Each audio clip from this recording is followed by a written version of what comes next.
दिवा शहरात अनेक फेरीवाले जे रस्त्यावरती खान बांधून आहेत ते वेळा शिवसेना उद्धव बाळासाहेब ठाकरे पक्षाकडून दिवा प्रभाग समिती सहाय्यक आयुक्त अक्षय गुर्दे यांना वारंवार आम्ही सांगितले की दिव्याच्या फेरीवाले हटवून दिव्यातील रस्ते हे मोकळे करा, परंतु याकडे अक्षय गुर्दे हे प्रामुख्याने दुर्लक्ष करताना दिसत आहेत।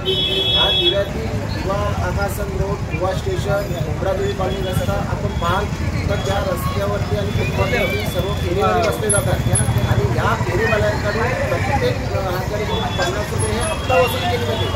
आणि या हप्त्यात कोणाचे हात परवडले हे प्रथम शोधणं महापालिकेने गरजेचं आहे की यांचे यात आर्थिक हितसंबंध लागू आहेत का महापालिकेचे हेही पाहणं गरजेचं आहे। आम्ही वारंवार महापालिकेला सांगतो परंतु महापालिका त्याकडे दुर्लक्ष करत आहे। येणाऱ्या काळात जर या हातगाड्यांकडे आपण कारवाई केली नाही आणि दिव्यातले रस्ते मोकळे केले नाही तर आम्ही ठाणे महानगरपालिका मुख्यालयाचे धरणे आंदोलन करू आणि हे पावसाळी जे अधिवेशन चालू आहे या अधिवेशनात आमच्या पक्षाच्या आमदारांना दिव्यातल्या हातगाड्यांविषयी लक्ष वेधून मांडण्यासाठी आम्ही विनंती करतो।